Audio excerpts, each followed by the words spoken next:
aí, pessoal, voltamos. Estamos aqui para continuar falando da TUSD, né, da exclusão, e saber mais da parte prática. A gente estava comentando com a Ana Cecília, logo ela vai estar aqui com a gente de volta para continuar a dar as dicas práticas. Então, acho que a gente vai seguindo, o pessoal vai vendo se consegue ouvir a gente. Eu acho que eles estão ouvindo, Cécio, que a gente estava comentando, né? E aí eu acho que é importante a gente falar, a gente estava ali falando da questão da TUSD, de quem tem direito, você tinha explicado para o pessoal quem são os clientes cativos, a impossibilidade de questionamento, e a gente estava falando do que precisa juntar numa questão processual, se a gente precisa dar todas as contas, as 60 contas, ou se não, ou seriam apenas algumas. Acho que foi bem nesse momento que a gente interrompeu. Acho que a gente pode retomar daí, que tal? Perfeito. Então, vamos sobre os documentos ali, né, necessários para a ação. Para o cálculo em si, é primordial você ter acesso às 60 últimas contas. Até para fazer o cálculo aqui no CJ, já contando spoilers, o cálculo é perfeito, tá bem redondinho, eu adoro fazer os cálculos aqui. Você vai precisar das 60 últimas contas, mas no processo, você vai precisar de pelo menos as 3 contas, ou pelo menos a do último ano, para você anexar o processo. Você vai precisar, se seu cliente for pessoa jurídica, do contrato social da empresa e principalmente do cálculo, para todo mundo, do cálculo do que deve ser ressarcido nos últimos 5 anos. Tem sempre assim essa dúvida se precisa ou não das 60 contas na hora de peticionar, mas para o cálculo é necessário. Então é bom você já pegar ele desde o começo, ali já os primeiros atendimentos com clientes, já conseguir esse acesso a essas contas. E também tem aquela questão mais processual, né, de habilitação do processo. Tem sempre que ter a procuração devidamente assinada, e se seu cliente for pedir justiça gratuita, é bom ter a declaração de hipossuficiência e também alguns outros documentos que comprovem que ele não pode arcar com as custas do processo sem prejuízo do próprio sustento, como a declaração de imposto de renda, por exemplo. Muito bom. Então, passamos pelas questões de documentação. Acho que vale a gente falar um pouquinho do cálculo jurídico. O importador, eu brinco que é um passo de mágica. Quando o Maurício me mostrou esse importador, eu fiquei assim, chocada com tanto que foi fácil e tranquilo. Porque imagina, a gente tem que analisar os dados de 60 contas de energia dos últimos 5 anos. Ficar pegando dado conta por conta ali no papel é muito complicado, né?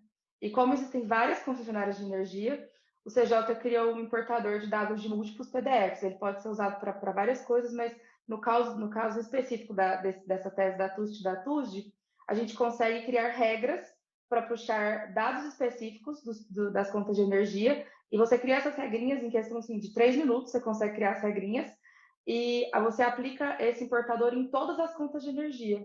No final, você vai ter uma tabelinha de resultado ali incrível, com cada coluna, uma coluna com a TUSD, outra com a TUSD, uma da base de cálculo do ICMS, a competência que você vai precisar também para fazer os cálculos. Assim, com todos, você consegue tirar rapidinho das contas de energia todos os dados que você precisa para fazer os cálculos. Não passa de mágica, literalmente. Assim, eu acho até divertido criar as regrinhas ali e aplicar o importador nas contas. Com certeza. E eu estava falando com o pessoal, assim, já contando um pouquinho, um spoiler, né? Que a gente tem uma lei complementar aí sendo discutida. E eu acho que é um ponto que eu não podia passar sem te perguntar. O que muda com essa lei complementar, Cési? Essa 694, né? 194 de 2022 agora. Foi nova mesmo, sim. Foi no final do mês passado que ela foi promulgada e veio de um projeto de lei complementar ali que estava tramitando já tinha um tempo. E ela muda várias coisas tributárias em alguns temas, mas na energia elétrica especificamente, ela muda 3 pontos. Ela considera que a energia é um produto essencial, o que assim é muito real, né? Todo mundo usa energia elétrica. Ela veda também a fixação da alíquota do ICMS para a energia elétrica, que essa alíquota seja maior do que a alíquota interna geral do Estado. Aqui em Minas, por exemplo, a gente paga 30% de ICMS e a alíquota interna geral do Estado é 18%. Então, dá uma diferença muito grande nessa alíquota do ICMS na conta de energia. Mas, principalmente, a grande mudança dessa lei, ela mudou o Código Tributário e a Lei Candir, que é a lei que trata do ICMS, e ela já determinou, a Lei Complementar 194 de 2022, já determinou que o ICMS realmente não deve incidir sobre a tarifa do sistema de transmissão e distribuição e dos encargos setoriais. Então, um ponto muito positivo para essa tese. Eu acho até que o STJ agora vai adiantar o julgamento assim, dessa tese, né, que a gente está esperando ter um tempo. Então, as minhas apostas é que vai acontecer agora no próximo semestre. E essa lei, a gente é muito recente, né? A gente ainda não sabe muito bem como os estados e as companhias de energia vão se posicionar. Eu vi uma movimentação de alguns estados já soltaram decretos para excluir as tarifas da conta de energia, só que eles vão excluir daqui para frente, né? Então, para a gente recuperar os últimos 5 anos, a gente depende um pouco desse julgamento do STJ, mas que é quase uma certeza. Mas temos também que entrar o mais rápido possível, porque a tendência dos tribunais superiores hoje em dia é modular os efeitos da decisão, até porque o gasto dos estados e da União com essas decisões são muito grandes, né? Verdade. E como a gente sabe que tem uma abrangência grande, né?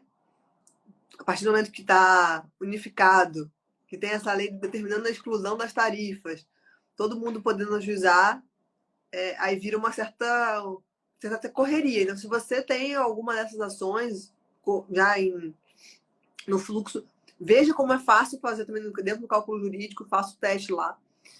Se você ainda não fez nenhuma ação dessa na SSI,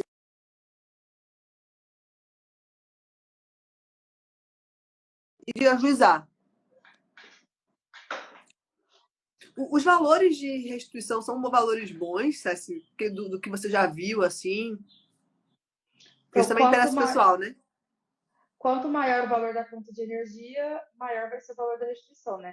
Claro que se você entrar do imóvel residencial, assim, uma casa para uma ou duas pessoas, o valor vai ser um pouco menor, mas se você, quanto entrar para algum comércio, alguma indústria, assim, o valor vai aumentar consideravelmente.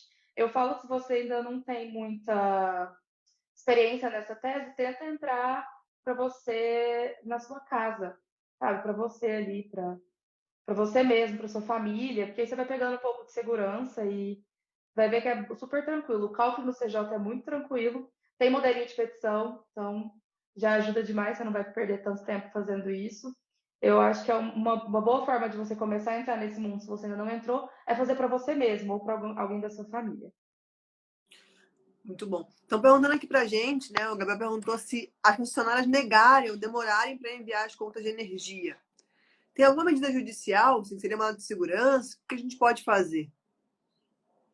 A gente costuma entrar, assim, eu já adiantar para o Gabriel que é muito difícil elas negarem, mas quando elas negam, se alguma negar, a ação que eu entendo correta é uma ação de exibição de documentos, que é procedimento comum, é bem tranquilo de fazer. A gente tem um modelinho também no CJ, é bem fácil e prático e é rápida também a tramitação dela. E Certo. falando em Então, ação, Michele, acho legal a gente dizer que a qual ação entrar, né? Porque tem uma discussão aí de qual ação que é a melhor para a gente entrar para essa tese da TUST e da TUSD. você tem dúvida, né? Qual que é a juíza e como a gente se comporta com a documentação também. Tira essa dúvida pra gente, César. Se o pessoal sair daqui, quem assistir essa live agora ou depois, que ela vai ficar gravada, não vai ter mais essa dúvida, né? Quem tá aqui, pelo menos, a gente pode dar certeza de que vai ficar tranquilo com a dúvida sanada. Exatamente. Bom, a gente tem dois caminhos a seguir aqui, que é ou você entra com ação pelo procedimento comum, que é uma ação declaratória acumulada com repetição de indébito, ou você entra com mandado de segurança. Cada um tem suas vantagens e suas desvantagens. A ação pelo procedimento comum, você consegue pedir que acabe a cobrança ilegal e também já consegue pedir a restituição dos últimos 5 anos. Mas ela tem uma grande desvantagem, que é, se porventura acontecer alguma coisa, você perder a ação, seu cliente vai ter que arcar com os honorários de sucumbência se ele não for beneficiado da justiça gratuita. O mandado de segurança tem um ponto muito positivo, que é que ele não gera sucumbência. Só que a grande desvantagem do mandado de segurança é que você perde tempo, porque você consegue pedir apenas que essa cobrança legal pare. Você não consegue pedir restituição dos últimos 5 anos. Então, é uma escolha assim do advogado. E também nada impede que ele entre primeiro com o mandado de segurança, para garantir que ali a cobrança não vai mais acontecer, e depois entre com uma ação pelo procedimento comum para pedir a restituição dos últimos 5 anos. Eu, particularmente, se você me perguntar qual caminho eu gostaria de seguir, eu iria direto ali numa ação por procedimento comum, uma ação declaratória acumulada com repetição de indébito. Acho que essa é uma boa dica também, né? A gente falar da questão tributária da TUJ. Até a senhora Letícia entrou agora aqui, a gente já conversou com ela sobre outros assuntos. E é interessante a gente pensar que tem duas formas de a gente fazer o ajuizamento, quais são os benefícios de cada uma. E te ouvir também, né, Ana Cecília, falar, olha, não, acho que eu faria mesmo por uma ação para que pudesse ter os dois tipos de efeitos, né? A gente pudesse cessar a cobrança, mas também restituir aquilo que foi pago indevidamente nos últimos anos. Olha só, a professora Letícia estava assistindo, caiu. Foi, mas a gente já conseguiu voltar. Vamos seguindo aqui. Se quiser deixar algum comentário, professora, sempre fica à vontade, assim, é um prazer. Ó, ela disse que faria também a declaratória. Exatamente por isso a gente imagina, né? Que daí já tem os dois por conta da Professora restituição, Letícia né? é excepcional. É muito Ela fez legal. uma live com a gente um tempinho atrás, foi incrível. O pessoal adora, assim, um prazer, que bom. Bom te ver por aqui de novo, professora. E vamos falar então da ação em si, da questão da documentação. A gente já falou um pouquinho, mas para deixar bem claro, pessoal, quais são os documentos necessários, né, para ajuizar essa ação e aí pensando mesmo na ação declaratória, por exemplo. Você vai precisar das contas de energia, né, do seu cliente, da unidade consumidora.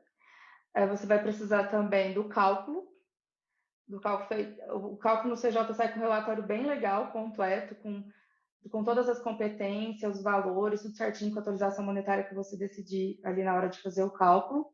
Se o seu cliente for pessoa jurídica, não esqueça do contrato social da empresa.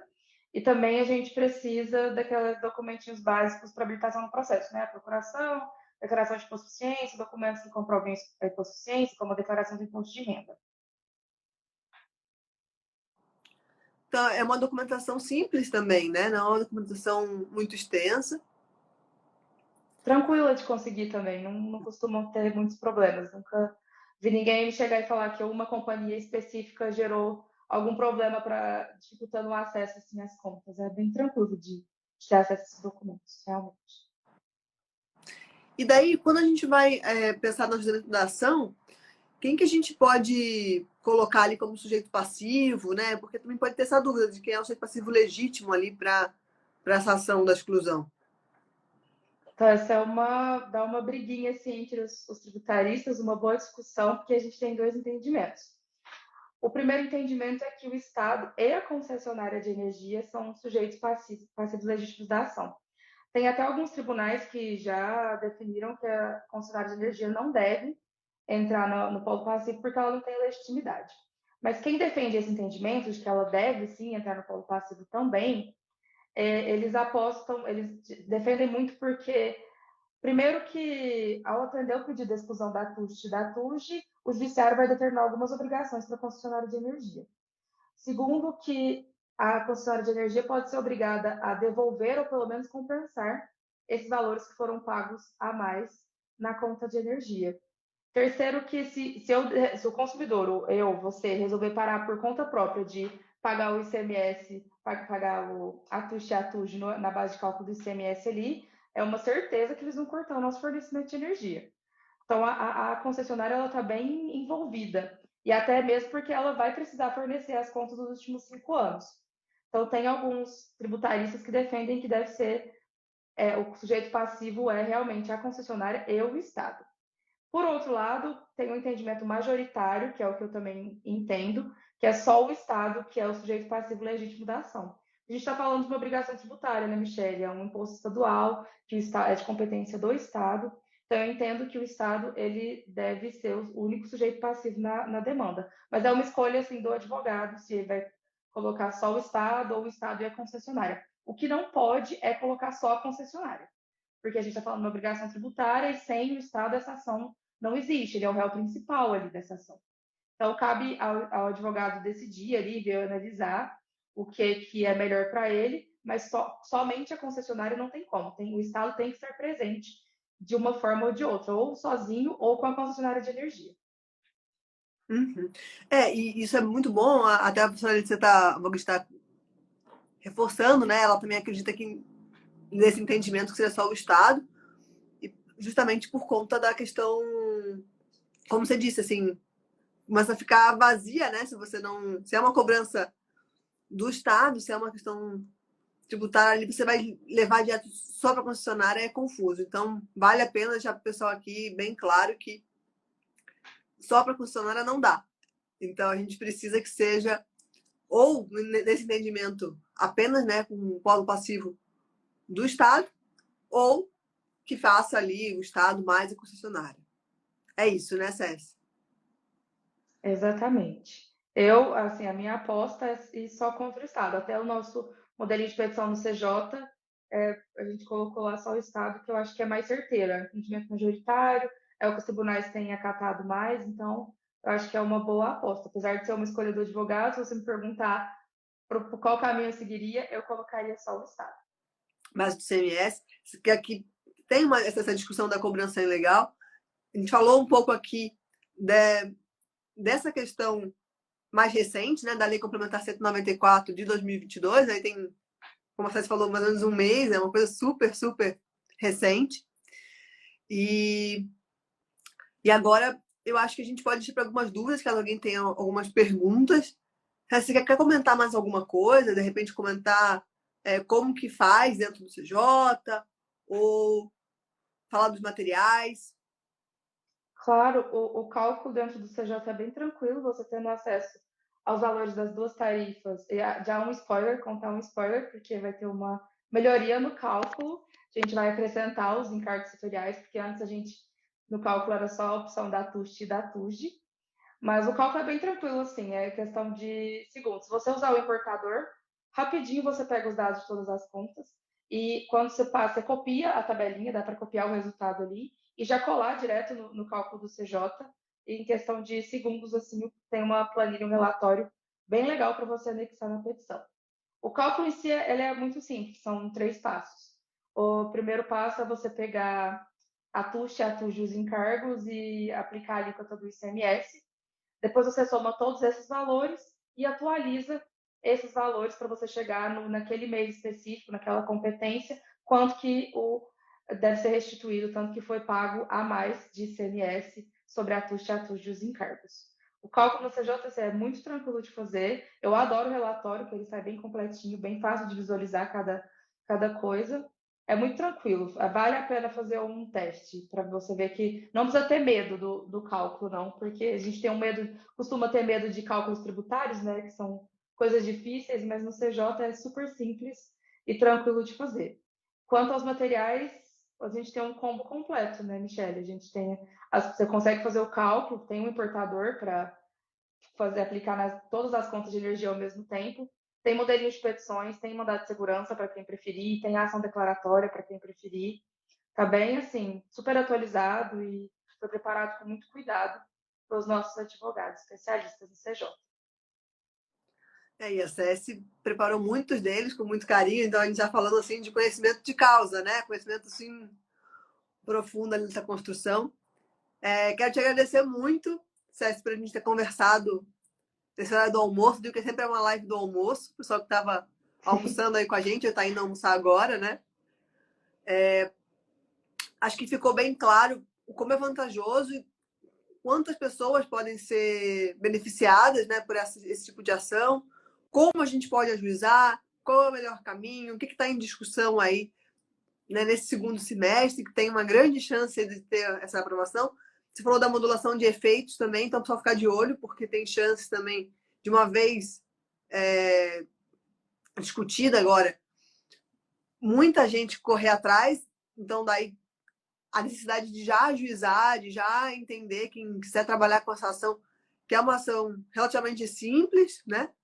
E que a gente tem um apoio bem grande no cálculo jurídico para quem quiser desenvolver e ajuizar essas ações tributárias.